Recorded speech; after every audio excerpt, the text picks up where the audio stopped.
Our laws as it pertains to substances are draconian and bizarre. The psychopaths start this way. He was an alcoholic because of social media and pornography, PTSD, love addiction, fentanyl and heroin. Ridiculous. I'm a doctor, for Christ's sake. Where the hell do you think I learned that? I'm just saying, you go to treatment before you kill people. I am a clinician. I observe things about these chemicals. Let's just deal with what's real. We used to get these calls on Loveline all the time. Educate adolescents and to prevent and to treat. If you have trouble you can't stop and you want to help stop it, I can help. I got a lot to say. I got a lot more to say.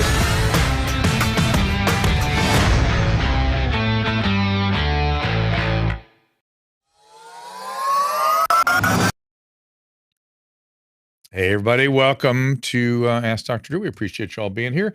We are out on Clubhouse as well right now, but I'm not sure that we're going to be doing a lot of questions from there, but we will see how this goes.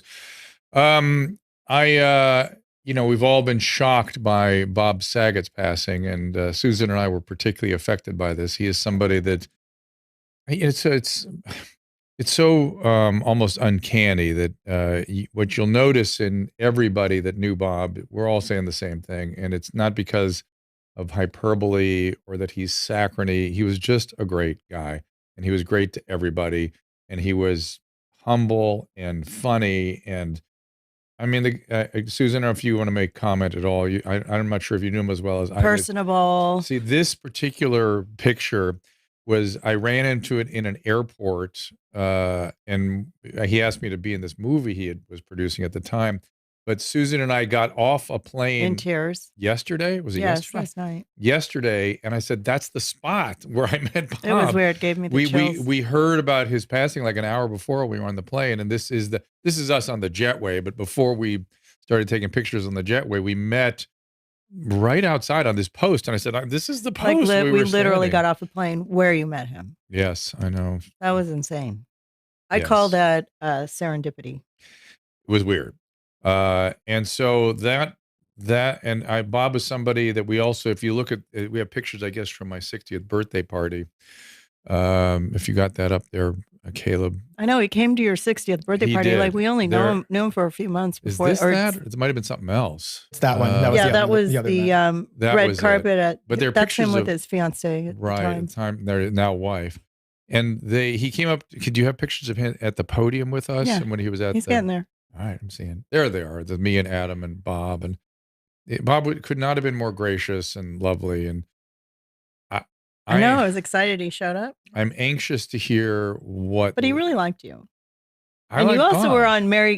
He was the original Olsen twins' father, and then he was on the red carpet with you when you were on the movie with the Olsen twins. Yes, do you remember that? Oh yeah, I looked that up, and those are actually, you have to have a subscription. So you've known him a long time. Those pictures, but yeah, I always felt guilty that I played the dad in their movie, and he didn't, but he was there at the premiere of the movie. He was. That's so sweet. He was everywhere. He knew everybody. And like when I would text him, he would text me back. Like I didn't know him that well, but he came on our podcast. He came on my podcast. He talked to a couple of my psychics, and it was actually really funny. I didn't know that, but he's a good guy. He'll be missed. And he was on I feel terrible for his wife and his daughters. I'm angry. There was a few people that would expressed anger at this. I'm one of those people. It's sort of where I go before sadness. I get angry with this. Like, this shouldn't have happened. I am but I mean, anxious to know what happened here because it is not a substance-related death. I guarantee you that. Yeah. But something is amiss. Something is not right in this whole story. And we're going to find out more as time goes along. So, Bob, you'll be missed. And I'm not alone. If you look at Twitter, 100% of people, and he knew everybody. I know. And he was friendly to everyone too. Exactly. He didn't just know them. He was like friends with them. Like, who am I? Everybody felt like he was their friend, and that's the way he made you feel. So, and he was funny as shit. That's the other good. He did his job, and you might look at the movie The Aristocrats if you want to see Bob at his most dynamic. He was really good. He could be pretty filthy when he wanted to. You should watch him on my show. He was funny on my show too. Okay, was that up somewhere? Yeah, Calling Out with Susan Pinsky. All right, you can just get that on Libsyn or YouTube or iTunes or whatever. He's in the last 20 minutes of the show. The first, he he was nice enough to come on. Let's just put it that way. Because he was on your show, and I said, "Well, do you want to have a psychic reading?" And he said yes, but he was very open to it too.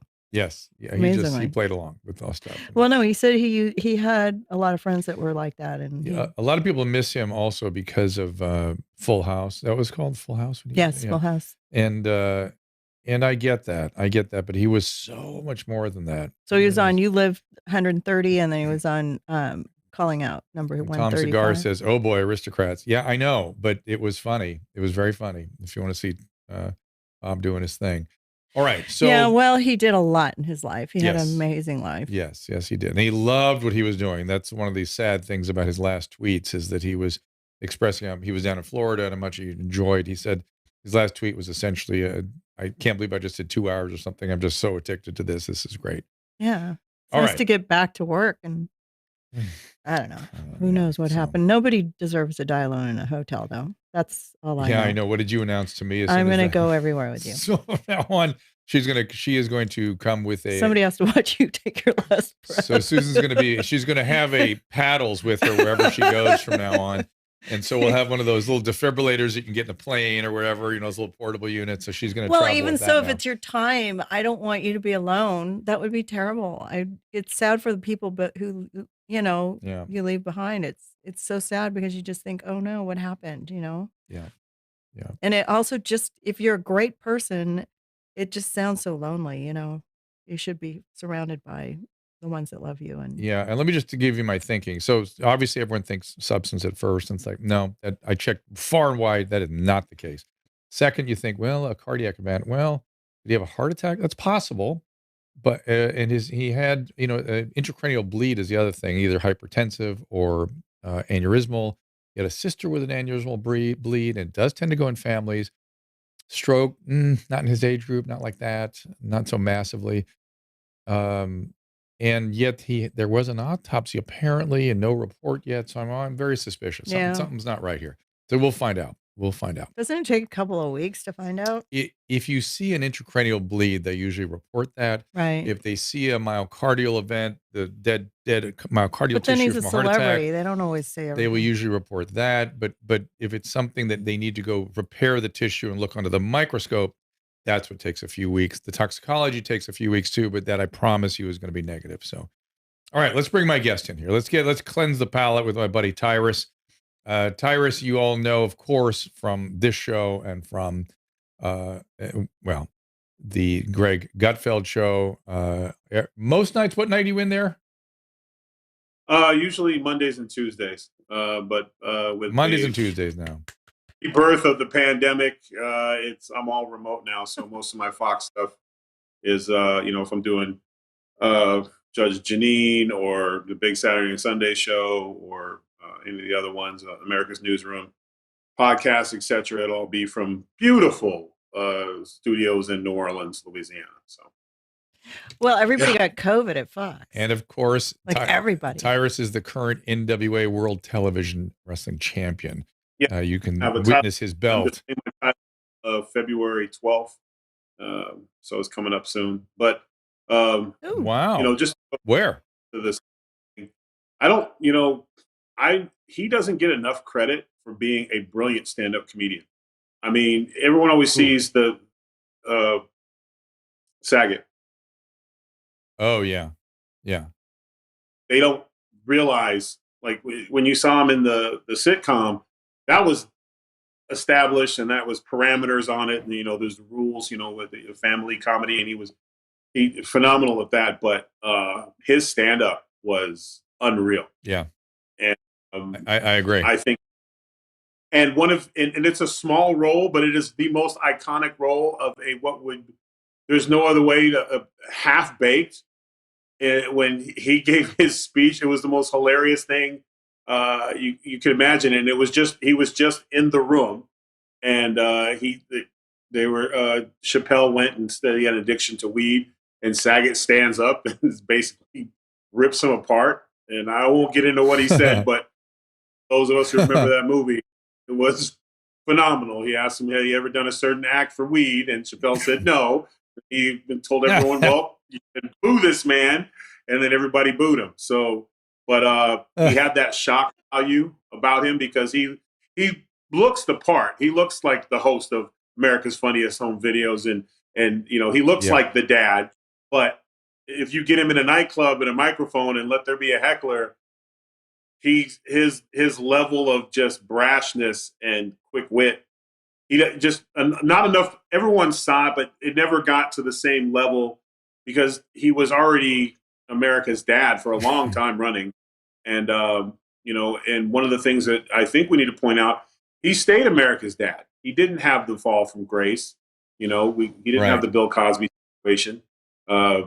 He didn't have some of the dads we had. They had hidden lives and they were miserable people and all this kind of stuff. So I think as a comedian, he's one of the ones I look at for just being able to go out there without a plan and just make magic. So I don't think enough people know about that. So I met him one time briefly. He asked me not to kill him. And it just, I was with Snoop and he just said, "Oh God, don't kill me. Hello." I said, "Okay." And but you understand you're a presence. You understand what would prompt somebody to say that, yes? You forget, you know, I forget. And every once in a while, like when I'm out and I'll be at the shopping center and someone cuts in front of me in the line, I'll be like, "Hey," I'm like, "Oh, sorry. I'm so sorry. I am so oh God, sorry." And I'll be like, "No, sir, I just, you know." So it's I forget sometimes when you get used to it, you know, like, you know, you're used to being doctor, you know, and being smart. So people just kind of you forget. No, it's just this is you. You're just you. You're Tyrus, and you don't. You're just yourself. And sometimes that's scary to people. You just forget about that. Oh my God, it's so funny. Yes, apologies to the clubhouse. I forgot to hook it up, and so you guys didn't hear Tyrus. Again. It seems to be it's clearly will happen again yet again because it seems to be my go-to move is to forget to hook up Clubhouse. So I apologize to you all. Okay, there's the pictures of the birthday party. Yes, that he so graciously showed up at. Yeah, I was excited. Yeah, it was phenomenal. I mean, I did not expect them to do that. So Tyrus, let's talk a little bit. Susan wanted to hear your thoughts. And by the way, I have missed you. I've been to Gutfeld a few times, and I miss you every damn time, and it pisses me off because I always kind of look forward to seeing you, and I get to see your buddy Cap, but I never get to see you. So I'm going to try to time that better in the future. Word is on the street. You'll probably see me there a couple extra nights a week once we get this, whatever this is, situated with the Omicron variant. You know, with everyone basically catching it, which I think Doc is a good thing at this point. You know, we're kind of seeing it filter through it. So I'm hoping that's a positive sign with vaccination. You know, my house had it. Yeah, our whole family had it here. And it's interesting. I mean, it's more prevalent than people realize. I mean, our household, only one person got detected by the public health department. The rest of us tested at home and stayed home, and that was that. And so, it's so hard to get the testing. Yeah. You know, our doctor basically said to treat as symptoms arise. There was no thing like you couldn't go to CVS or buy a kit or whatever. You could order them online, but they were back ordered, and good luck getting anything shipped on time. So we're just following the guidelines that were put in front of us by a doctor in terms of just monitor and treat as needed. And, so that's basically what we're doing. I literally was on the verge of getting the vaccine, the booster, but I was seeing a lot of adverse reactions to it. And I thought, gosh, the Omicron seems so much milder. I think I'd rather get Omicron than get the vaccine. I think it's actually going to be more effective and safer. And boom, then I got it, and that was it for me. So now I'm double. I'm a what would you call it when you're been to something twice? I've had the Alpha and I've had the Omicron. Two double time winner, they call it. Two time. Well, no. Yeah. So I took this weird test, because I was able to get my hands on a COVID test before I left for New York, because I got it over the New Year's, and they actually, I am reported, Drew. So two of us are reported because you had to take the test and then you had to Oh, that one you sent in. Okay, yeah. good. Well, you have to do it. Yeah. You scan the test and it says you're positive. And so I guess I have a result. So yours got sent in. Who else got sent in? Douglas? Did it? I don't know. You said one of our family members was. I was thinking it was you. Oh, okay. I don't know if Douglas. Because everyone else, we all did home testing. Well, this was a home test, but no, but I mean the home test we had that, I don't know if this will work. Like if I get on an airplane, say, "Oh, look, I had COVID on December 31st." Well, keep it. I mean, well, good luck without your flight being. Right. There's a really great conversation between Peter Attia and Z-Dog, two physicians. Z-Dog's been on this show a number of times, who dig into the whole issue of boostering and natural immunity and who should be boosted. They really get into the very specific clinical details. Very, very good conversation. I tweeted it and it's up on my, it's up at Locals also. You can find it there. I do recommend people listen to that. If you want to understand really good clinical thought, those guys they're bringing it. They really are. So, but it wasn't a big deal. Like it was just like a bad cold. It was like a I ate and drank normally. I didn't sleep great. You were in bed a little more than you would have been. Well, because I couldn't leave the house. Right. That's right. I mean, I could have gone to the party that night. I felt fine. But one of the that everybody already had COVID at. One of the things that I observed, it seems like you have a day where you have like a little bit of fever and a runny nose or a cough. Then the next day you feel great. And then like 2 days will go by and then all of a sudden the fever's back and then it's gone. It seems like it's like a roller coaster. It's like a lot of up and down and up and down. Right. That is to me one of the key clinical characteristics of COVID generally is it sort of relentlessly hangs on. It's kind of a relentless virus. And I really have a feeling we're going to find one day that's how it does its cytokine activation problem. Did Rex ever come out of the cage, by the way? So our dogs are going nuts right now. But somebody Jaron is tweeting here, or at least on the restream, saying it's just the COVID fog lingers longer than the 2 days Omicron last. And Jaron, I totally agree with you for the most part, for some people. For me, not for Susan, for one of my sons. For me, I actually got characteristics, although I was barely sick. I didn't even think I had anything. That's why he gave it to all of us. I didn't think I was sick. But I did have what very familiar long hauler symptoms. The exact same symptoms I had with long haul, very much milder than when I had the real alpha. But I had this sort of weird, foggy fatigue thing that went on for a few days, and now it's gone. But and then I've had a lingering cough. But it is kind of a relentless thing. So the point is well taken. And our son, who had not had the booster, had a more difficult time of it. Everyone that had booster, like it was a nothing. It was a nothing. Yeah, and you're still coughing too. And I'm still coughing. You'll hear it today. You guys did well with it? Yeah, I mean, like I said, Ingrid's too tough. Like, I mean, I think maybe if she ever did, 10 minutes and it would say, I just can't live like this and would be out. She just doesn't have time. I'm with her. It was weird just laying around for 5 days waiting.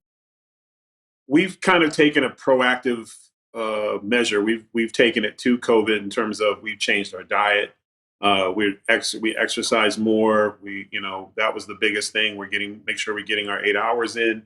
So we looked at it in terms of what can we do to better ourselves. You know what I'm saying? We can't always worry about what the CDC is going to say. This thing mutates. It's going to keep mutating and, this, that, whatever. So in the meantime, I started dropping some weight, started training in weights differently, which has been a real shock for me because I've always been a power lifter, throwing up big numbers of weights and lifting little and working on high reps and feeling weird with small dumbbells in my hand. But it's all for a better future. So I don't have any medical advice for anyone, but as far as what I can tell, making sure you change your diet and working on things like obesity and, the stuff and being aware of what's going on with your body, know your blood type. If you don't have a doctor, then reach out to urgent care. Start asking nurses and doctors for questions and information. Don't rely so much on the media and opinions. And CDC, I hate to say it, is confusing because you have 3 top heads. You have President Biden, you have Fauci, and I always forget her name. You have the head of the CDC, and literally in one day they can all give Walensky, yes, I'm sorry, and they give 3 speeches and in completely 3 different languages. It's very confusing for the American. So my whole new. You are singing my tune, man. I've been saying this from the beginning. This is a medical syndrome. Patient with doctor should be making their decisions on what to do, what Joe Rogan did with his doctor, what Aaron Rodgers did with his doctor should be none of your effing business. You may agree or disagree with it, has no relevance to anyone except the doctor and the patient. And you can listen. We should have been able to listen to Fauci and the CDC for guidance for my profession. It should have been, as it has always been. They provide us guidance and we make the decisions for the patients. This got taken away from the practice of medicine. So I'm so delighted to hear you emphasizing bringing it back to the patient and the doctor, and the 2 of them make a decision, and that's that. You know, and if I could switch and ask you a question here, Doc, because one of the things that I have always admired about you is that through all your fame and stardom, and it is that, you've never been anything but a doctor. You didn't change who you were. You didn't become whatever. If Crest toothpaste wanted you to do a commercial for them, but they changed all their ingredients to pure sugar, but they gave you a check, the good doctor's going to say no. And I would not question. Can't do that. Doing that. When you see Fauci, I always think of here is a man who was the top of his field for decades. And we never knew who he was. And there was no question that he was the one that everybody looked to. You yourself looked to him as a mentor. Yeah. Yep. Being on TV, I feel like he wasn't able to not become I don't want to say a tool because it's rude, but not a tool in the terms like who he is as a person, because I don't know him and I'm not going to judge him that way. An instrument. What I'm saying, an instrument. He became an instrument, and he became caught up in his own facade to where he's now getting in arguments and fights with TV hosts and things like that. And you just would not expect that from a man of his intellect, a man of his prestige. Yes. And I just feel like if you were able to give advice, and just in terms of how you separate staying a doctor with that ugly little camera that changes everybody. And can he ever back being the good doctor? I believe he can. I believe he can. He has been somebody I have followed and a source of inspiration since I was a resident. When I was working with AIDS patients, I relied on him heavily. I got involved in radio. He was we got involved, and it had about HIV and AIDS. He was spot on all the way along until this one, and he got adulterated in some way. And him saying things like an attack on Dr. Fauci, attack on me is an attack on science. Who says stuff like that? That's the craziest thing. Please listen to the Peter Attia Z-Dog conversation where they get into real detail about how crazy this all is and the difference between science and advocacy. He became an advocate rather than a scientist. When he was a scientist, he was advising clinicians what to do. When he became an advocate, he became a speaker for public health dogma. And that was never his role. He should have never done it. And humbly, it feels like, wish we had another name for this, but it's sort of commonly called Trump derangement syndrome. Like people ran away into this other camp and they got messed up.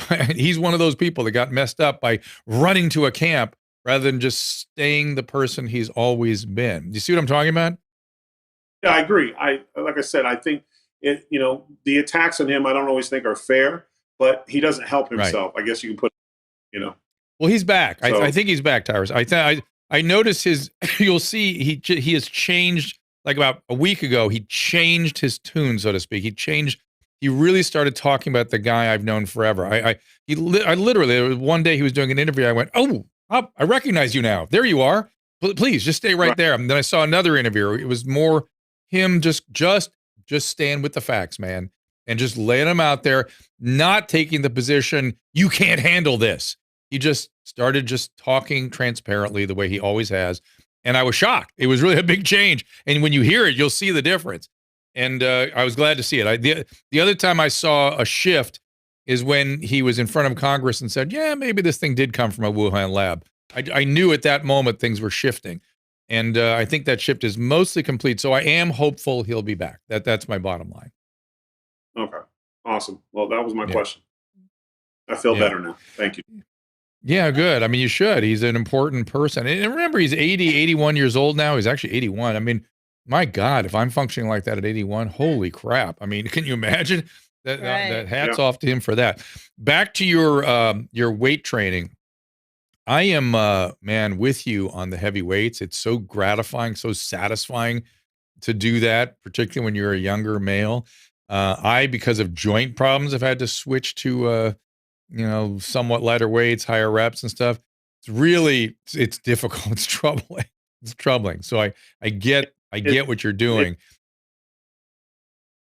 Especially when there's like a guy especially when there's a guy who can maybe lift at half of what you have, but I can't on a non-warm-up day, and he'll have his little 315 on there for a rep of 5, and he'll be screaming and yelling, and I'll just, the old gorilla is just like, just go over there and just rep it out 10 times and shut this. That's not what we're here for.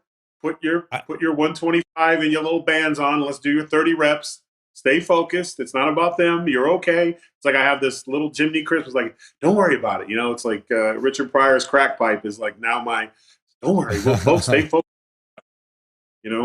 Let's work on stretching. Pryor's crack pipe would talk to him. So yes. So I still do think, though, you ought to go in there and just rep it out here and there to kind of satisfy that. You know what I mean? You got to do it once in a while. Just kind of get that.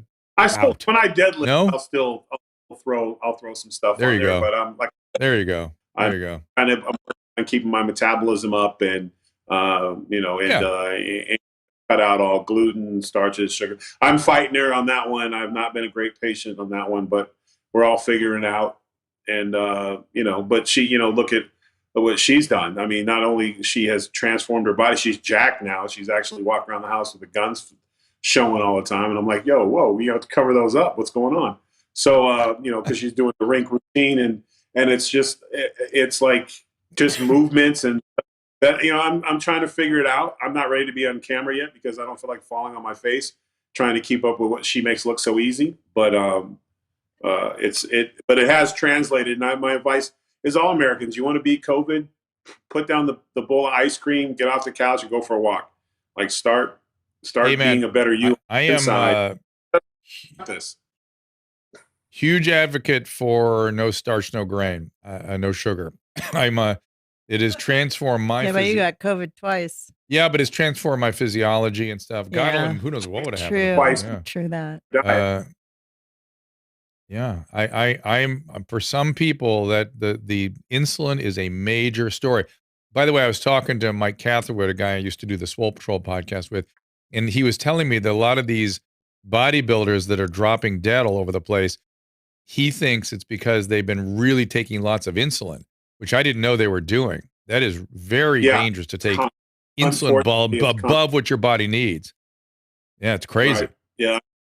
I remember seeing one of I'll leave him nameless, one of the guys that I was wrestling with when he got released from the company. We were at a workout somewhere and I thought he was a type 1 diabetic or a type 2 diabetic. And he said, no, I do this. This is how I keep the body fat out. You want abs, this is the way to do it. And Jesus, so it's not uncommon. I mean, a lot of people, bodybuilders in itself, the amount of stuff that they go through, there's just not big enough payday. And while the men, it's bad, for the women, it's even worse because they have bad trainers who don't always tell them the side effects of testosterone. They don't tell them your voice. Like they make mistakes, say, oh, you'll get your voice back and you can have children when you're done doing this stuff. And they couldn't be wronger, because it's basically the way our bodies work. You get an injection of testosterone as a woman, that your body starts changing. Mother Nature is very simple in its complexness. We have a certain amount of testosterone and a certain amount of estrogen. And when you mess with that, your body's going to adapt to it, and be like, oh, well, and then you'll start having male characteristics or vice versa or whatever, which for mental health reasons got to be even more troubling, because I think I don't think we realize necessarily all the chemicals and stuff that we put in our body trying to get a great physique. I don't always think about what it does to our mental strength and health. And I think sometimes it exacerbates because for some guys, no matter how in shape they get, they always see something wrong in the mirror. And that has nothing to do with their body. That's something with mental. They're never big enough. They're never, they got to get bigger and bigger. And then it's to the point where like the average person sees them and they're like, dear God, why would you do that to yourself? But he'll be looking at himself going, man, if I could just get another inch on this bicep, my whole life would turn around. And it's just, it's psychological. We never see anyone doing psychological. I'd be interested to see that. That is body dysmorphia. It's body dysmorphia full on.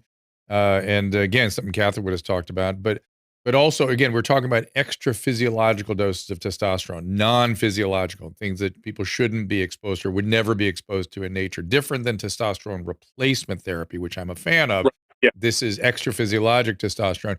And to your point about that, for the men, for the women, yes, they can have hair growth and voice changes and things that never come back, and fertility issues. For the men, I've seen all kinds of erectile dysfunction and libido problems that are really problematic afterwards. Now, I know they've come up with strategies to try to deal with that, cycling and all this stuff. I don't know. I can't imagine it's does that much, particularly taking all that insulin. But let's. It's a lot to risk your manhood on some guy in the back of a gym giving you some stuff to inject in your arm. I just, yeah. Done the right way.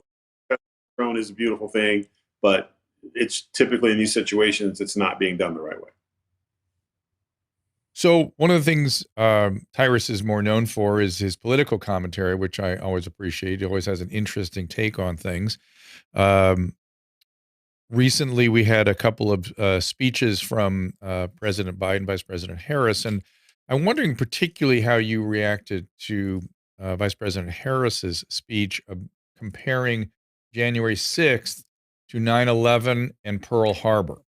I'm wondering what you thought about that.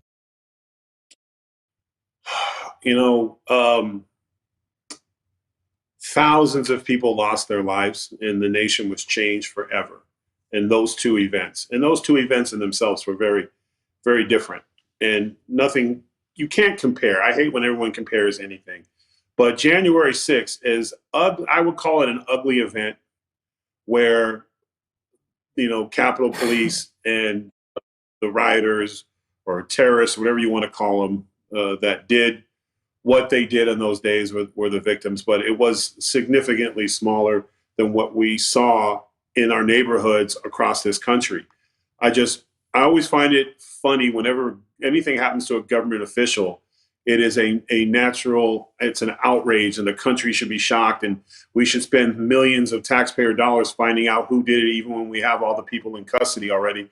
But yet when a store, a mom and pop shop is burnt down and the husband's head's been beaten in with a brick, or a man steps out to stop people and is shot in the street, and we still don't have answers for that, or we have complete communities completely destroyed. But those are no problem. They're out of the news cycle in 2 weeks. So when I hear politicians talking about how they were afraid and it was a bad thing, and every one of those people, they were dumb enough to be on camera. The FBI did a phenomenal job of getting everybody involved to the point where even the people who were making the calls and are getting wrapped up and locked up, and they're getting hit with real sentences. So as far as I'm concerned, January 6th incident is what I prefer to call it. It's just when it happened to them, but look what they had all there for them.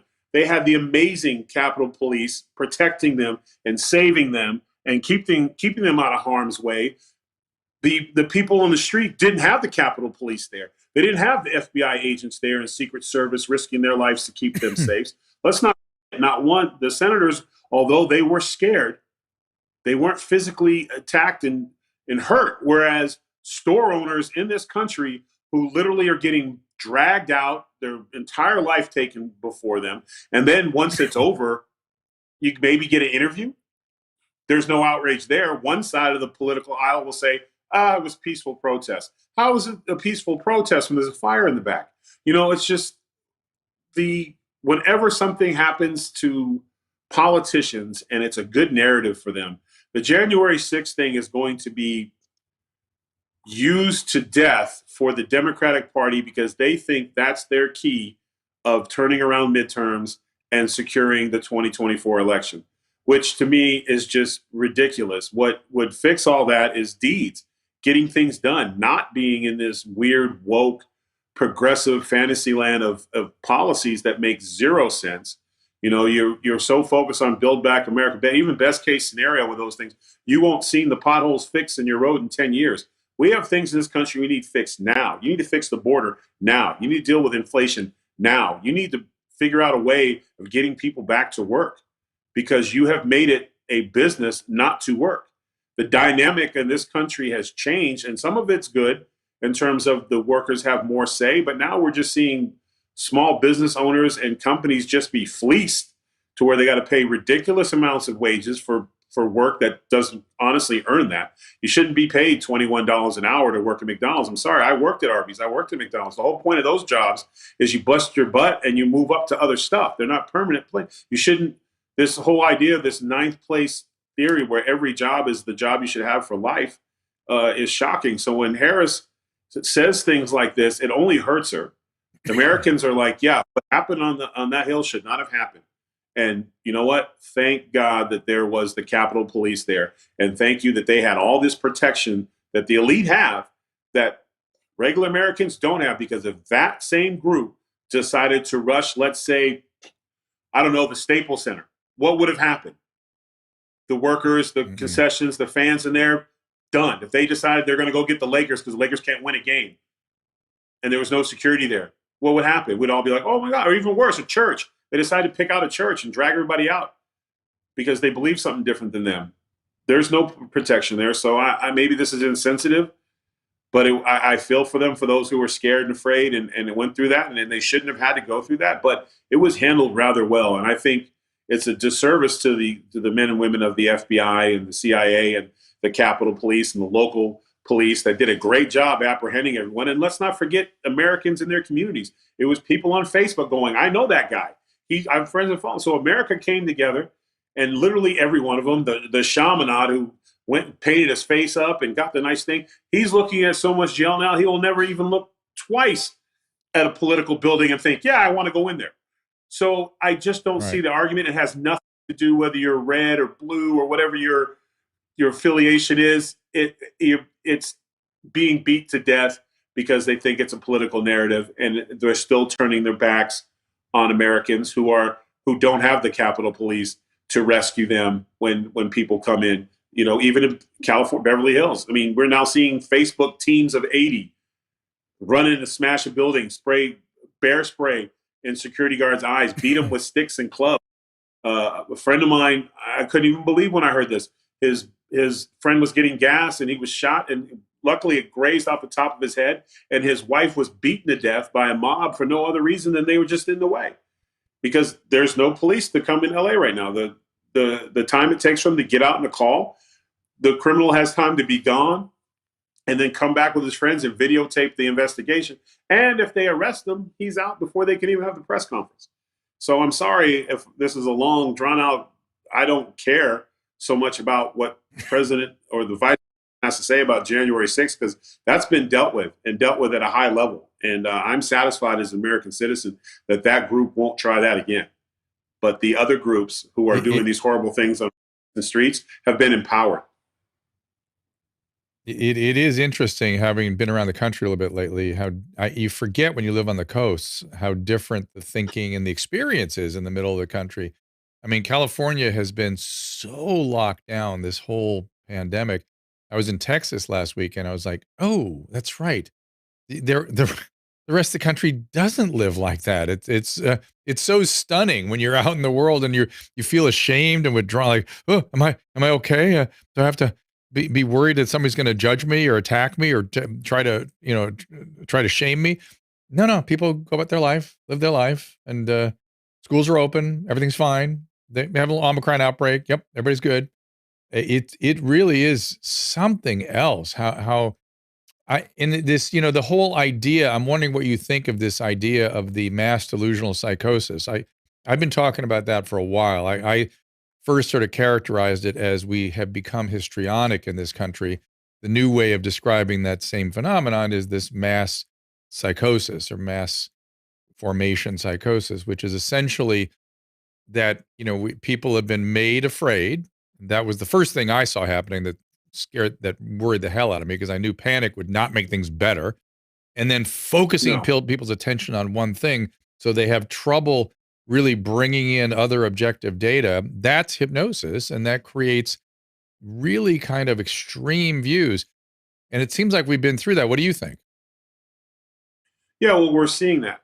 We continue to see that, and to your point, when you talk about real America is not on Twitter and rarely makes the news. It's the extreme of that they do, or the messaging. And when you see them saying, you'll have one network that's running the death toll from COVID every day, and how many people are infected, and it's in all different colors, and it's the end of the world as we know it. And then when you actually sit down and look at the statistics of stuff, it's like cancer is still the undefeated champ, and we're still looking at the cold and the flu and the percentages. But it was when you create, and we see this happen, attempted a lot. It gets attempted a lot in politics, is they make the monster out of hot air because you can control it. You can make it bigger and you can make it smaller, and you can end it whenever you want to. Or, which is what most of what we're seeing with COVID, is you can continue it for as long as you want to, because you're just throwing stuff out there. It's hot air. You can get that from anywhere to keep it going. So in America's, unfortunately, we watch too much TV. And we don't ask enough questions, and we don't fact check, or we don't watch a show that we don't like. You only watch what you want to hear, and that's where you become susceptible, becoming influences. It's true. One of the things that, and it also, go ahead. One of the things, the news shows that I hate on purpose, so I can kind of get an idea, because their opinion is completely different than mine. And you can ask Ingrid, I'll yell back at the TV, like, are you kidding me? How can you say that with a straight face? But I'm putting myself through that so where I can understand, at least, and see where the other side's coming from, to when I have to deal with these people, I at least have some blueprint of where to start to try to find some kind of common ground so I can just get on with my day. But we're the tribalism, you go in the tent, you come out hypnotized, and you can't hear, and you can't speak anything other than you've heard from inside the tent. So, it makes it very difficult conversations in this country when everyone's dealing with absolute truths as true it is to them, opposed to saying, wow, I didn't know that. Here's what my side's saying. What do you think? We're not seeing that anymore. And it gets to the point even to where when someone disagrees with you, it's to the point where it can get physical, or you'll never speak to them again, because, can know, like, I'm a Republican, therefore no Republican can do wrong. I'm like, are you crazy? Have you seen Ted Cruz? Just to name one, Democrats got a few on their side. Like, every time AOC speaks, nothing but bad happen. But who gets the microphone? She's in charge of a small town. Her voting rights is for a small place in New York. That's it. Why are we hearing her on everything under the sun? It's like whenever these congressmen and senators get on TV, the first thing I said is, you're not doing your job. If you got time to do interviews every night on every news network, who's doing your job? Or you're traveling everywhere and you're on vacation. President, maybe, although a president never really gets a vacation, I don't think for 1 minute that if China calls, like, will you tell them I'm in the pool? Now's not a good time. I'm sure the president's working time, but just the optics. Americans haven't had vacations in 2 years. So maybe the politicians can wait, and at least. Yeah. Do you ever worry? Would be better. Let me ask this. You always, I can't characterize you. I always consider you sort of a moderate, and you always have a very unique, specific, clear point of view. Do you ever worry that being on Fox News, you're going to get painted with the brush of one of the tents, since there are sort of 2 tents out there, or maybe 3 tents? Do you worry about that? I mean, they try, but I'm too big for one paint color. It's just not happening. And I will Here's the thing about being in the tent. You can only stay in the tent if you read the scripture of the tent. You don't come in the tent and start talking your own ideas. You get banished.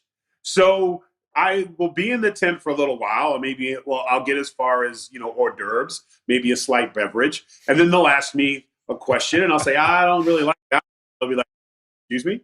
Yeah, that's dumb. I wouldn't do that. That's stupid. Well, why? What? No, you don't understand. Are you one of them? Are you in disguise? No, I'm just the dude who says I don't like the paying taxes on thumbtacks. I just think it's stupid. And they'll say, get out of the tent. And what I like about Tyrus is that no, first you before you get out of the tent, you do something else. You stand up, and that pretty much takes care of everything. Yeah, and just the short tenure, I'm out of here. But it comes from it came from being someone who didn't, and there's no way to say it, I didn't give a damn about politics when I was poor and struggling and chasing football. And I didn't care about any of that stuff. I had to deal with real life stuff and keep my lights on. And even as big as I am, believe it or not, miss meal cramps or trying to decide, do I want to go out with my friends this weekend and pretend like I'm successful or actually pay my bills and not have my lights out this weekend? I didn't always make the right decision. So that is my background. Whenever I look at stuff, it always comes from that lights on, lights off mentality. And I think more, and I'm not alone, there's more people like that. But when you're dealing with, here's a perfect example. Fox News gave me a job with no journalistic education because they liked what I say. They thought it was different and they took a chance on me. Interesting. No one thought it would turn out this way. CNN wouldn't have gave me a job. No way. MSNBC, no way. Fox News, Greg Gutfeld, it was a late night show that was kind of okay. It was like he was taking a chance, jumping from red eye to Gutfeld. And it was on a Saturday night. So the bosses don't watch TV on Saturday nights. So, an opportunity, when I look at like my favorite sports show, Undisputed with Shannon and Skip. Shannon, same thing. I think Shannon's the best voice in sports, and he doesn't have his journalistic. He's just a really brilliant man who's got a strong opinion, and he's educated. And he reads books, and he's always prepared. And I'm always prepared. And if you do those things, you can have a conversation with anyone if you're prepared. Yeah. And so that has kind of gave me a more like, I'm going to be myself. I had to learn this lesson. This is why the WWE was so great for me, because I wasn't always this way. There was a time when I would have done anything just to be on TV, just to get my spot. When Vince and them decided to change my character to the Funkasaurus or whatever. And at first I was dead against it, but then I was like, I'm going to do it because I'm not going to lose my spot on TV. Even though I thought it was long-term to be great for my career. But I turned it around. But and that wasn't a bad thing, is that in my maturity and my time in the WWE, I learned from going from just being a pleaser to really focusing on pleasing myself. And if it's not good for me, then maybe this place isn't good for me. If I don't think it's good, and I'm not talking about, I want you to lose tonight. I don't want to lose because I'm a tough guy. That's not the issue, is when you're asked to do things in any job and you do it because you don't want to, and being able to start going, you know what, I'm just going to be myself. And the irony was that's all the WWE ever wanted me to be, was myself, but I didn't know who I was. So I had to, they gave me the tools that has grown into my career. Well, I also like that Greg, I don't know how this started, but Greg really appreciates you, all of you, and what you have to say and your thinking. And he always wants to hear your point of view because it is often unique. But I have to take a quick break before we go on. You can stay a little while, can't you? Like 10, 15 minutes? Yes? Yep. Okay. So we'll take a quick break and I'll let you say what, Ted? I said the signal's great. I should have said it out loud. Damn it! But yeah, we're doing good. That's right. It was great until we started to step on each other. All right, we'll take a little break. Be right back after a bit of business. I want to give a shout out to our good friends at Blue Mics. If you've heard my voice on this show anytime over the past year, including right now, you've been listening to Blue microphones. And let me tell you, after more than 30 years in broadcasting, I don't think I have ever sounded better.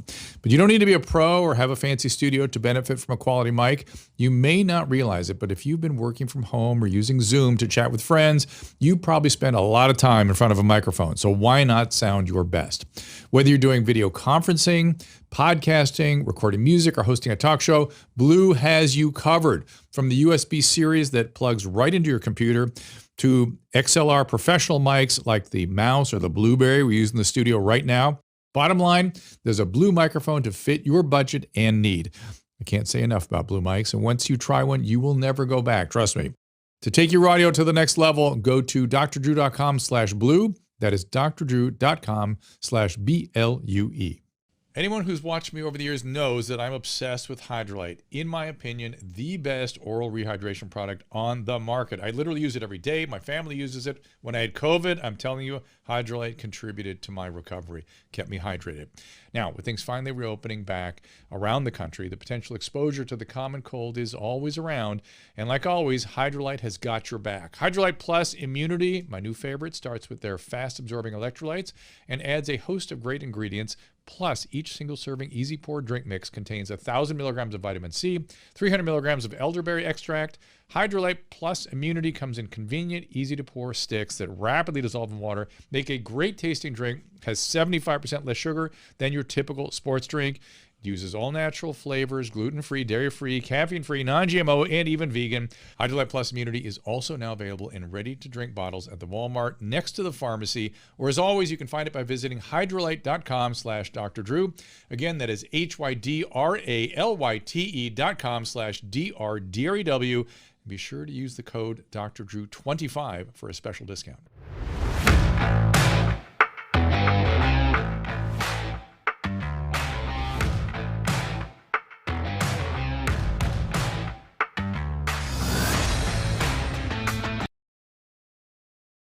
And we are back. Sorry about this. We're going to send Tyrus a Blue mic. Oh, good. Fantastic. Yeah. I mean, the guy, even though they're not sponsoring us this month, this will be the last time you'll see it for a couple months. They're taking a little break, but they will send you, Tyrus, a Blue mic. Excellent. Tyrus, I just need your address. All right, also, so it looks like Tyrus's video, it froze right when we went into the break. So I texted him. He's just has to refresh his screen. Funny. Right after he said it was a great connection. Funny that as soon as he talks about how great the connection is, it shits on when us. I get to surprise him with a Blue mic. Oh my gosh. Also we have the bobblehead, which I'm going to go get in a second. It's in my suitcase.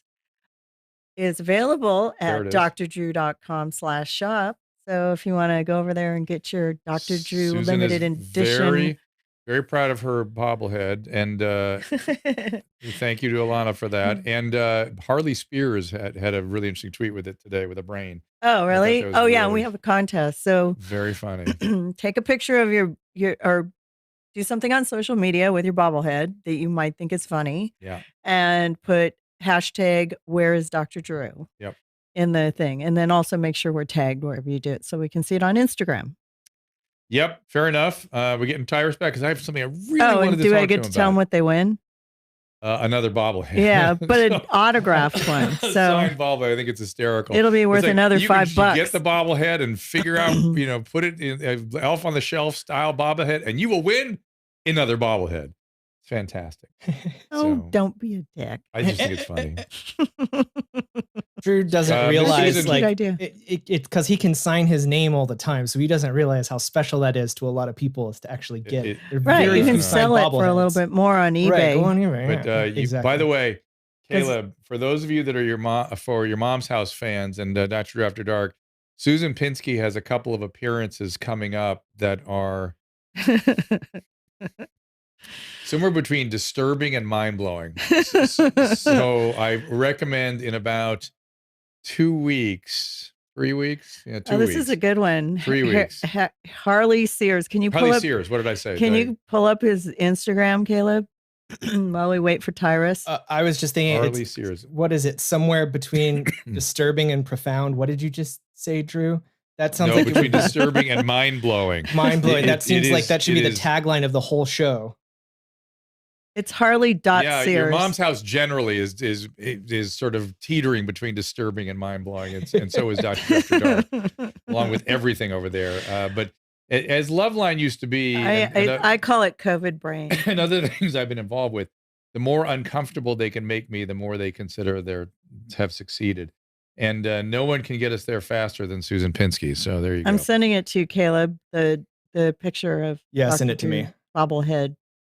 Yeah, I just sent it via Instagram. So for March, who says Fridays are my favorite with Dr. After Dark, I appreciate that for March. But like I said, look forward to Susan Pinsky just really destroying the whole thing. So and we'll see where it goes. And then she does another one after that. I know. On the heels it was a fun weekend. We had a good time. We coughed our way through the whole thing. Yeah, I read this terrible, ridiculous I know. What is up with that cough? You're a doctor. John Peterson, I had COVID Alpha, and then I had the vaccine, and then I got or Omicron, rather. And so there you go. I've had lots and lots of COVID in the last year. I'm making I've got my Harley Sears submission up. He's the first one. So somebody else had a great one too. We saw the other day. Heather fakes it. Fakes it. She didn't even know about the contest, but she already made a picture. It was pretty funny. Really funny. Yeah, go over to Heather_fakes_it. Yeah. Wait, it's Heather_fakes_it. Yeah, Heather fakes it. Yeah, she was. How we doing with my buddy Tyrus? It was actually a bobblehead in RPC's colon. Yes. He knew he was supposed to come back for this segment on today's show. Is he not? Susan, you want to text? It's so odd that I texted him. It's so wait. There he is. Supposed to come on today? There he is. Yeah, I didn't know because he was worried that he was thinking I was having him come back for some other show. Yeah, he probably had to log out, log in. There he is. Yes. His kids probably jumped on the Wi-Fi. Renee, my take on COVID in general, listen to the discussion between Peter Attia and Z-Dog, and that summarizes perfectly all of my feelings. Have been the same since the beginning of this thing. So, Tyrus, you with me? He's setting it I'm up. with you. Okay. So I have a really challenging question that I want to get into here with you. Wait, let him get in his place. All right, get into place. I can see his nose hairs. All right, he's ready. By the way, Tyrus, before you get started, we're going to send you a blue mic. I just need your address. Which is amazing. Okay. They're amazing mics. They're phenomenal. They are phenomenal. We meant to do it before, and we talked about it, but they're our sponsor who have been, but they want to send you a blue mic. He was supply and demand. Yeah. They were hard to get during COVID. So, but they're starting, and they actually have a couple of new ones coming out, but I can't talk about it. Okay. But they're pretty cool. Okay. So there is a new federal policy. Okay. Let me go back a little bit. When the vaccine first rolled out, I got COVID trying to get the vaccine from the hospital where I've worked for 40 years. And I could not access it because it was being reserved for people from risk populations at the time. Okay. And in Los Angeles at the time, particularly Mexican American, people of Mexican descent were really getting just destroyed by this thing. So I understood the goal and what they were doing at the time. It was kind of foolish from the standpoint of me getting sick because I was going to be a volunteer in their emergency room. So they lost an asset, which seemed foolish to me, but okay. And then it kind of flipped on its head where vaccines went from being restricted to being pushed. Okay. Now we have monoclonal antibodies that are also a limited resource, and we have a really effective antiviral medicine called Paxlovid. And appropriately, the government now has set standards for restricting the access to these two interventions. And they include sort of severity of illness standards, like what's your oxygen saturation and how old are you and are you obese and this kind of stuff. But they threw in and actually doubled the impact of being from Black or brown communities. So if you're white it's really hard for you to get these things. And in fact, I have somebody in the hospital right now who's had real serious trouble because he couldn't get monoclonal antibodies. Is this, and I understand what they're trying to do. I get it. I'm struggling with it though, because I've had patients do poorly who should have gotten these things and couldn't because they weren't from a risk population, even though it was clear clinically they were going to have trouble. So what the problem I have with it is not the intent. I get the intent and I fully endorse it. What I'm having trouble with is when a physician says, no, this is somebody who's going to get into trouble. I can see it evolving. It's going to be a problem. That has no meaning in the equation that leads to whether or not somebody is going to get an intervention that could save their life. And that's the part I'm struggling with. How do you help me with this? Well, first of all, Doc, you got to pull up the big boy pants and say you don't agree with it, because I don't agree with it as a black man. When it comes to medicine, it should always be case by case. Everyone should have the same, no more, no less, opportunity to medicines, regardless of their color or the orientation or whatever. But in that same thing, if you're going to say, okay, we're going to take care of black and brown first, and I get it, there are certain people in the social rights, the social liberty movement or whatever, be like, about damn time.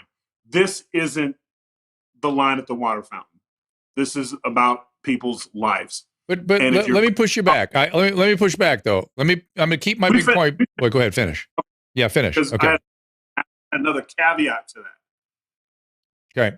If you're not going to tell the group the truth, if you're not going to be real with them, if you're not going to say some of the things that you do in your culture make you more susceptible to COVID, your diet, your lack of trust in medical physicians, your inability to always do the right things in terms of financially what you need to do for yourself when it comes to health, not waiting till the last minute to see a doctor. Some of the things that culturally that African Americans that we sometimes don't always do. The diet. Some of us, we're eating stuff that we shouldn't eat if we're trying to do our best. But they're scared to say those. So instead of saying what really needs to be said, because doctors are supposed to be about the truth, and sometimes the truth sucks. But we're getting at a point now where if you ask a patient their weight, you get shamed for it. So how the hell can you even deal with, say, COVID, and whether you're susceptible or not, if I can't even get individuals to be honest about what they're eating and how they're taking care of themselves? So that's why so my pushback, I get you. I get you. I get it. I get it. But to me, a reasonable pushback would be that one of the reasons, if not the reason, that those communities have poor health behaviors is the failure of my profession. And so shouldn't my profession be doing everything it can to equalize the scale, even if it means doing something really, it's sort of pernicious and difficult. I mean, think about it. We've done some, it's not unreasonable for black and brown people to distrust the medical community. It's not unreasonable. We've done some shitty things in the past. And I'm not just, people point at the Tuskegee experiment stuff. There's many, many, many more. There's many more things. The question sort of becomes, is this the right time or the way to settle that score? Okay, well, here's another thing. When's the last time in your memory that you can remember the hospital going out or doctors going out and going after a certain race? When's the last time? How many people that are alive today are affected by the horrors of what happened in the past? I mean, here's a perfect example. There was just an article that came out, Dr. Drew, that said senators and congressmen had over 12,000 slaves historically between them all. And, I was like, no shit, because everyone had slaves back then. So what are we going to do about it now? They got away with it. Okay. They're in their ever after. Yeah. And here's another thing. Even in my own culture, there was Black Americans who had slaves. I mean, it was an ugly period, but it has nothing to do with what you're doing right now. Opportunity in this country is available for everyone. Medical professions didn't fail in terms of you can only do so much. You have to go to the doctor. 2, you have to believe, you have to take care of your own self. You have to put education first. mainstream media, you can blame a lot of it. But when you see, when you ask kids what they want to be when they grow up, and they all pick the most unrealistic fields because that's all they're seeing is a Sprite commercial saying that you can sing and dance and dunk a basketball or catch a basketball or be an action movie. Less than 0.01% of the country ever attains those type of things. But when you have unrealistic goals, or you set role models where everybody wants to be Scarface and nobody wants to be the detective who's arresting him, that's on the group. And the medical profession is scared if a doctor comes out and says, listen, stop eating fried chicken and fried foods, period. It's not good for you. It's horrible genetically. It's not good for you. And we need to go forward. I get it. I get it. It was in the past. It was customs, but we need to change that. A lot of flour tortillas are not healthy. You need to change that. A lot of anymore because we're racist. And a lot of white physicians. We have finally made the effort to make the physician population look like the general American population. In fact, maybe we're going to do a pretty good job of that, I think, going forward. But again, we're not putting the emphasis on being doctors. How many kids do you see dressing up in Halloween to be a doctor? They'd rather be the Walking Dead doctor. So right. It is Halloween, to be fair. But you're right. You're right. But that's, again, it is, again, about implicit biases, and there's a lot of stuff built into the medical system that we needed to pay attention to. Yeah, you're right. You're not wrong. You're not wrong. But it is a really interesting kind of a question that I am struggling with. And the last time I saw the medical profession really do a shitty job was around the crack epidemic, where thankfully I was seeing my crack patients as patients. They were just sick people like every other people with substance use disorder. But the sort of and by the way, led by Joe Biden, and the legislatures and the law enforcement saw them as bad people and criminals. That was unconscionable. That was unconscionable. Fentanyl came along, and then the white population got a little taste of what it's like. And they're saying the same things. What it really comes down to in this country, the color of your skin is honestly irrelevant. It's how deep are your pockets. And if you go into a poor white neighborhood, they are getting the same shit end of the stick as poor black neighborhoods, as poor Hispanic neighborhoods. But the difference is poor white neighborhoods don't get press. And they are not used as a crutch for narratives and explanations, because at the end of the day, America is about individual achievement. It's not about group movements. No, everyone is, when you move your family up, when you change your tax bracket, you don't take your neighborhood with you. That's not how it works. And one of the things that the mainstream media loves to do is to always keep us blacks together. We vote together. We are so dynamically different in so many different ways, from our gene pool, from what part of Africa we were from, from Australia, if we were from the West Indies. We have our bloodlines are so. Then you got to do all the mixing when it came in this country, all the slave masters who couldn't keep their eyes and their hands off it. We are a very dynamic, different group. And when you throw us all into one little word like black, it's really, you're just missing it. So it sounds good. Black's this. And again, Hispanics, same thing. You're from Mexico. You're completely different than someone who's from Cuba. Or Nicaragua, or El Salvador. Yeah. They're all from different places, just like in Ireland, Scotland, although you can make an argument they're so close, it's ridiculous. But the point is that we have all these differences, and we love to just kind of bunch them in together. When it comes down to, here's the bottom line. You want to fight COVID, you want to deal with things, stop eating bad food, and stop. But it's not even just that. It's so much easier to give somebody $500 a week in, it's not even welfare stamps. When I was a kid, was like you had to pay with the welfare stamp. So nobody wanted to do that. It was almost like an incentive to get your situation going. Some situations can't be helped, and that's why those programs are in place. But for a lot of us, it's a good kick in the ass. Now it's a fashionable credit card that you literally can go through a drive-through and get food. So there is literally no outside influence to improve. It's like good enough. And it's in poor white neighborhoods, poor black, then there's no difference. They're treated the exact same. They do the exact same crimes, trying to get it, taking penitentiary chances with little education, you always end up, it's the same situation. And then what do? You don't fix the neighborhoods, you lock their asses up. And then now you're dealing with situations where a guy who's buying drugs is in the jail just as long as somebody who murdered his girlfriend. And that is the real problem. It has to do with the way that our government officials, when they get in, they take care of their own and they have no concern for the lower class. And that, unfortunately, Doc, there is no prescription for that. And there's nothing that you can do about it. And you're handcuffed because when you do speak out, they try to ruin you. And you know it better than anyone else. And so would you say that class is really the conversation we need to have? Class distinctions, income disparity. The only color that matters in this country is green, baby. That's the only thing that matters. How much green you got, how much crypto you got, how much gold you got, how much land you own.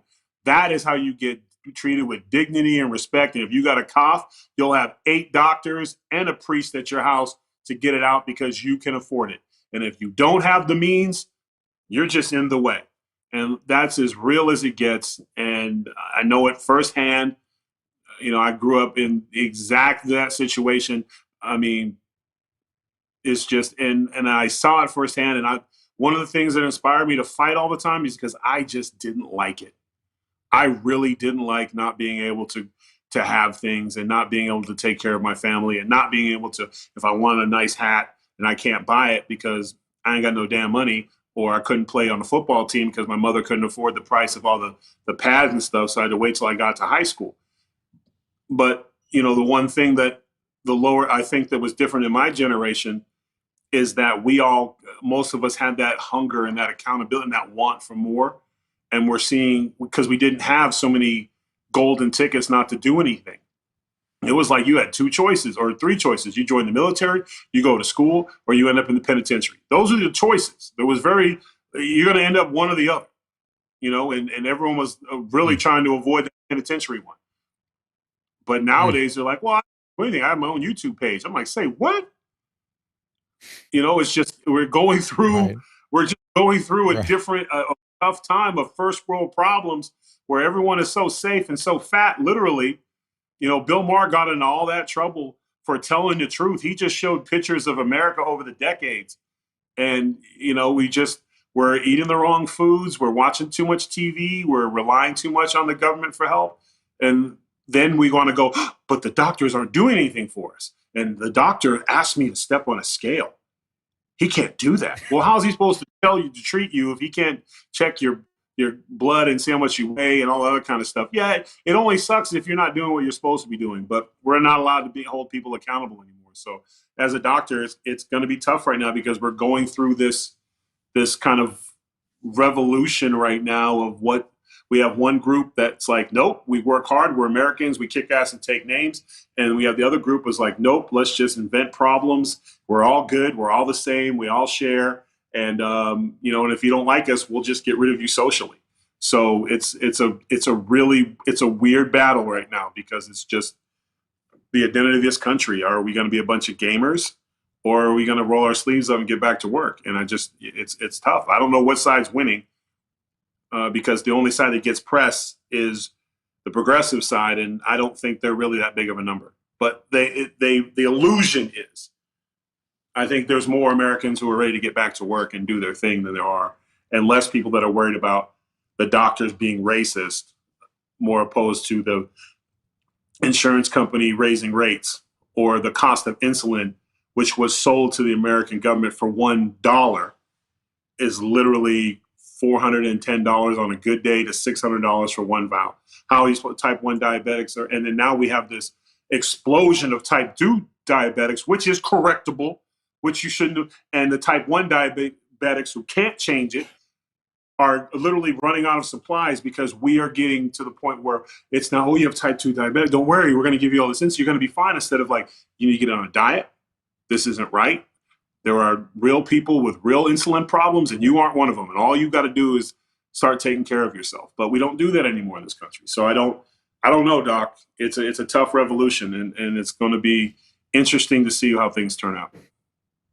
Well, I like your optimism in saying that most of the people just want to get down to work and get back to the basics of living and taking care of their family and their loved ones. And I think that is true. I do think also truth generally has a way of emerging, and particularly in this brilliant system we fortunately live in. But I hope also after people listening to you, people get the sense of why Greg Gutfeld loves you so much. He loves your opinions. He loves hearing what you have to say, and he's always delighted when he turns to you, and as am I. And so we're going to have to leave it right there. I really appreciate you coming in today. Yeah, they're saying Tyrus be speaking the hard truths. He always speaks the truth, and he always has a very clear, interesting perspective that I can't have that same perspective. I mean, I can, because I'm not afraid. I'm not. Well, no, it's not. No. I can give you an injection of.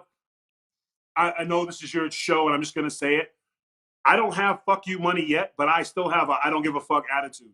Speak your mind, and you go sleep well at night. I have been fired so many times. I don't care anymore. It's like Bernie Mac says, you don't understand. I'm not afraid of it. Gutfeld loves me because I will say what he won't, because I'm not afraid. And at the same, but I'm not an idiot. I can speak it without insult. No, you're not an idiot. But I'm not afraid. You got to understand, I am not afraid of getting things wrong. I mean, I'm not afraid of speaking what my truth. What I'm afraid of is getting things wrong and toward being hubristic, because I get into trouble when I do that. And so I'm always trying to struggle with stuff. But once I get to it. Yeah, you're going to get to it, but you're going to be wrong a couple of times. But that's what's so beautiful about you, Doc. Yeah. When you make a mistake or a misdiagnosis, you're the first one to be like, I missed that. How many people have you seen go on air going, you know what? I was wrong about this one. There's new data. Let's see what the new data is. They don't double down and be like, if you don't believe in me, then you don't believe in America. And anyone who says something bad about Dr. Drew is a communist. I would support that. Because America loves you. You wish I said that. You're able to. And also, there's progress is that a black man can go on TV and say whatever the hell he wants, and an old white man is terrified to say, I disagree. No, excuse me? So, I guess the question would be like, how's it feel, Doc? Because it feels great. Would be like, yo, don't say that. I welcome this input. And by the way, I get the same shit from Corolla all the time. He accuses me of being sort of afraid to talk about these things. And I don't feel it as fear. I feel it as cautiousness. You're so nice to a fault. You are nice to a fault. Yes, that's true. You honestly, listen, I'm selfish. I'll admit it. If you're offended, I don't care. If you like it, same thing. People always talk about their negative comments. I think the good comments are just as bad because it gives you a big head. So, you should already know what it is, not what your comments say. But, Doc, you're a class act, man. And don't ever feel bad for being above it, because you have always been above it, and it has not been easy. So you're very kind, and I miss you, and we have some. Yeah, we'll have you back more often. Well, we have some interesting news coming out about you soon. Maybe we'll bring you back just to announce it or something. And, we'll definitely be talking about it. All right, we'll do that. And I really appreciate you spending your time with us. And it always helps me. And I hope it helps my listeners as well to get a dose of Tyrus. So yeah, I'm going to also send me your address. I want to send you that mic. Get you that mic. Get your address. Whoop! Hold on, you blocked out. I couldn't hear that. What was that? Oh, I said I'm definitely sending that address. All right, my friend. We'll talk to you soon, and we'll announce the news before a week or so. And I know I'm so glad that you came on to give us that good news. And I will make an effort to get out there to see Mr. Gutfeld when you're in there. So we'll see you soon. We'll be back. All right, my friend. Take care. And I have to do show him the bobblehead one more time. A local news broadcast right now. So right now? Well, I have to prep for it right now. Oh, okay. So Susan, where can they get these guys? drdrew.com/shop. There it is. Everyone's very excited about. I don't know. These. Maybe we should have the vibrator made out of it so that we can send that. That is for after dark, my dear. That is for after dark. That is not for this. Caleb, I told you it's between what did I say, terror and horror. What did I say? Mind blowing, right at the end, and intriguing. Dropping that in right there. So thank you on Clubhouse for hanging out. We're gonna end the room there. We appreciate you guys being here. Thank you, Caleb, for producing this. I did not think I was going to take any calls today, and lo and behold, I did not. Tyrus always has so much interesting stuff. Yeah, he's good to talk with me about. And thank you guys for producing this, Susan. Thank you. Tomorrow, it's good to be back. Yeah, we have a big week coming up. We're going to be around this week. Yeah, we'll be here every day through Friday. It looks like. Well, certainly through Thursday. Through Thursday. We have Pam Gaslow. What do we know about Pam? She's the one that wrote the book. You shouldn't take your vibrator to rehab. There we go. She was a marijuana addict, and she's a comedian and pretty. I have Dr. Tiffany Moon coming in, an anesthesiologist, was on Real Housewives, and be interesting to get her ideas on things. And on Wednesday, Blossom Yarmedo. I just saw her. I don't remember if somebody sent me her or if I saw her on Twitter or something, but intriguing person. I want to get her opinion in here. And we appreciate you guys on Restream always for hanging out. Those of you on Twitch who were just discovering us today, seemingly at a higher rate than usual. Really? Welcome. Were there a lot of Twitchers today? There was a bunch of Twitchers going, I can't believe you're on Twitch. So yes, we've been here for a while. Good. Welcome. So we welcome you. And they've actually been not trolling us. They've been actually adding to the conversation. So they're not 12? They might be, but they're probably still 12. But... Yeah, Gen Z has got some stuff going on, guys. I'm telling you, they look out for that group. They're going to have some stuff to tell really? us. Yeah, they like serious stuff. All right, so I've got to go do this prep for this news broadcast tonight. Okay. And we thank you all for being here. We'll see you tomorrow at 3:00 for you don't bring your vibrator to rehab. She should have some there she is, Pam Gaslow. She has some interesting conversation there. We'll be out on Clubhouse as well. We'll take calls. We'll see you then. Ask Dr. Drew is produced by Caleb Nation and Susan Pinsky. As a reminder, the discussions here are not a substitute for medical care, diagnosis, or treatment. This show is intended for educational and informational purposes only. I am a licensed physician, but I am not a replacement for your personal doctor, and I am not practicing medicine here. Always remember that our understanding of medicine and science is constantly evolving. Though my opinion is based on the information that is available to me today, some of the contents of this show could be outdated in the future. Be sure to check with trusted resources in case any of the information has been updated since this was published. If you or someone you know is in immediate danger, don't call me, call 911. If you're feeling hopeless or suicidal, call the National Suicide Prevention Lifeline at 800-273-8255. You can find more of my recommended organizations and helpful resources at drdrew.com/help. Remember that guy that was upset that people were calling him daddy on the stream? Yeah. I think I'm becoming that guy for the question about testicles and semen. The more I protest, the more people send me questions about it. Dr. Drew, when a man ejaculates, does the semen draw from both testicles or does it alternate each time? Don't call me daddy. Don't call me daddy. Please, you guys, don't call me daddy. Don't call me daddy.